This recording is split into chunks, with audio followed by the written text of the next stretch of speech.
በሰው አቅም የማይመለሱ ጥያቄዎች አሉ። ከተመልካቾቻችን አንዳንዶቻቸው እየጠየቁ ያሉ ይሆናሉ። ከማይመለሱ ጥያቄዎች ውስጥ አንዱ ዋይ ሚ የሚል ጥያቄ ነው። ዋይ ሚ፣ ለምን እኔ ላይ ሆነ? ለምን እኔ ላይ ተደረገ? ሰው ሁሉ እንደዚህ ሆኖለት ለምን ለኔ ሆነ? ለምሳሌ አንድ ሰው ልበ ብርሃን የሆነና ትክክለኛ አጠራሯን አይነ ስውር ነው ሊጠይቅ ይችላል። ሁሉ ሰው እያየ ለምን እኔ ላይ ይሄ ሆነ ብሎ መጠየቅ ይችላል። ይህን ጥያቄ መመለስ እችላለሁ? አልችልም። ልጅ ያጡ ሰዎች ወይም ደግሞ ልጃቸው ታማሚ የሆነባቸው በቋሚነት ታማሚ የሆነባቸው ሰዎች ሊጠይቁ ይችላሉ። ለምንድን ነው? ለምን ዋይ ሚ? የሌሎቹ ሰዎች ሁሉ ልጆች ጤነኛ ከሆኑ ለምን የኔ እንደዚህ ሆነ ብለው መጠየቅ ይችላሉ። ይጠይቃሉ። ዋይ ሚ ይላሉ። በድንገት አደጋ ወይ ጦር ሜዳ ሄዶ እግሩን ያጣ ሰው የጓደኞቹን ሁሉ እየተመለከተ ሲሯሯጡ፣ ሲሄዱ፣ ሲመጡ ሲጠይቁት ለምን እኔ ዋይ ሚ ብሎ ይጠይቃል። እኔ ላይ ለምን ደረሰ ወይም ደግሞ እግዚአብሔር ለምን ፈቀደ ይሄን ብሎ ይጠይቃል። እነዚህ አንዱ መመለስ የማይቻል ከባድ ጥያቄ ነው። አባቶቻቸውን እንኳን ያጡ አንዳንድ እህቶቻችን ስታይ ልክ የአባቶቻቸውን ጓደኞች ሲያዩ ይተክዛሉ። ምንድን ነው ስትያት፣ ይኸው የሁሉ ሰው አባት አለ፣ ጓደኞቹ ሁሉ አሉ፣ እኔ አባት ለምን ሞተ? ዋይ ሚ ይላሉ። እና አንደኛው ጥያቄ የማይመለስ ከባድ፣ በፈጣሪ ብቻ የሚመለስ ዋይ ሚ የሚለው ነው፣ ለምን እኔ የሚለው ነው። ሁለተኛው ጥያቄ ለመመለስ ከባድ የሚሆነው ጥያቄ እስከ መቼ የሚለው ነው። እስከ መቼ እንደዚህ ይሆናለሁ? እስከ መቼ በችግር እኖራለሁ? እስከ መቼ ሳይሳካልኝ እኖራለሁ? የሚሉ ጥያቄዎች አሉ። እስከ መቼ እያሉ ይጠይቃሉ። በጣም የሚታመሙ ሰዎች እና ተደራራቢ ሲሆንባቸው፣ ስቃይ ሲበዛባቸው፣ ወይም ደግሞ ከበድ ያለ እንደ ካንሰር አይነት ችግር ሲኖር እስከ መቼ ነው የምሰቃየው ብሎ ይላሉ። እና አንዳንድ ቦታ ላይ ምን አለ መሰለሽ፣ ዩቴኔዥያ የሚባል ነገር አለ። ዩቴኔዥያ ሜርሲ ኪሊንግ ይባላል። ማለት ህመምተኛው ጠይቆ፣ አንዳንድ ሀገሮች ሌጋል ነው፣ ህመምተኛው ጠይቆ በሐኪሙ እርዳታ እንዲሞት ይለምናል፣ ይጠይቃል። በቃ አልድንም አይደል፣ ይሄ እንደዚህ አይደል፣ የተሰራጨ አይደል ካንሰሩ፣ ለምንድን ነው የምሰቃየው? መሞቴ አይቀርም፣ ስለዚህ እንደው አጥፋልኝ ብሎ ይጠይቃሉ። አንዳንድ ሀገሮች ላይ የተፈቀደ ነው፣ ሌጋል ነው። አክቲቭ ዩቴኔዚያ እና ፓሲቭ ዩቴኔዚያ አለ።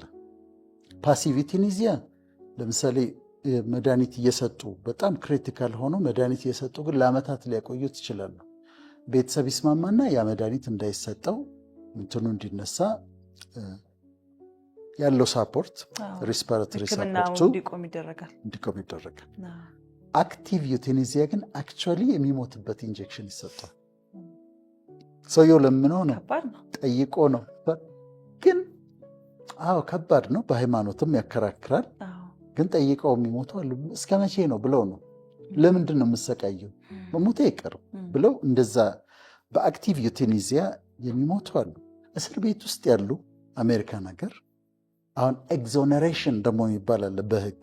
ኤግዞነሬሽን ማለት በስህተት ታስረው የቆዩ ሰዎች ነፃ የሚወጡበት ሂደት ነው። አሁን ያነበብኳቸው አሉ 45 ዓመት የታሰረ ሰው አለ።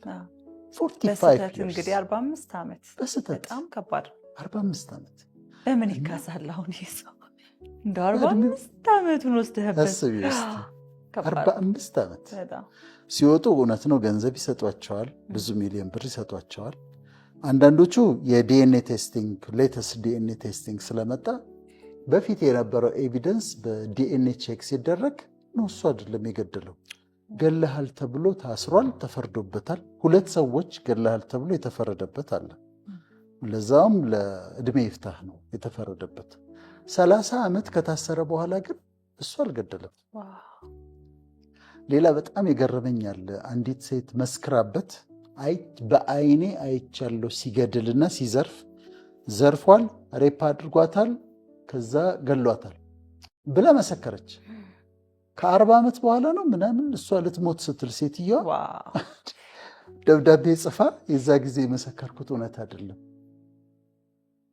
አላደረገም፣ አላየሁም፣ በሐሰት ነው የመሰከርኩት ብለ ወጥቷል። እና አሁን ይህ እነዚህን ሰዎች አስቢያቸው፣ እስር ቤት ውስጥ ተቀምጠው ዋይሚ ይላሉ። ለምን ላይ ሆነ ደግሞ እስከ መቼ ነው በቃ ባላረኩት ነገር እዚህ ውስጥ የምቀመጠው ሊሉ ይችላሉ።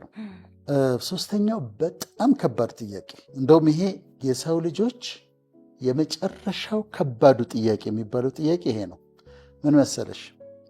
ዋይ ዱ ባድ ቲንግስ ሃፕን ቱ ጉድ ፒፕል? ዋይ ዱ ባድ ቲንግስ ሃፕን ቱ ጉድ ፒፕል? መልካም ሰዎች ላይ መጥፎ ነገር ለምን ይደርስባቸዋል ሚል ነው። ወይም ደግሞ መጥፎ ነገር በመልካም ሰዎች ላይ ለምን ይደርሳል? ይሄ በጣም ከባዱ ምን ይባላል መሰለሽ? the most difficult question that humanity ever asked ይባላል። the most difficult question humanity ever asked። የሰው ልጅ እስካሁን ድረስ ሊጠይቀው የሚችል የመጨረሻው ከባዱ ጥያቄ ይሄ ነው ይባላል። most difficult question። እና ይሄንን መመለስ አንችልም።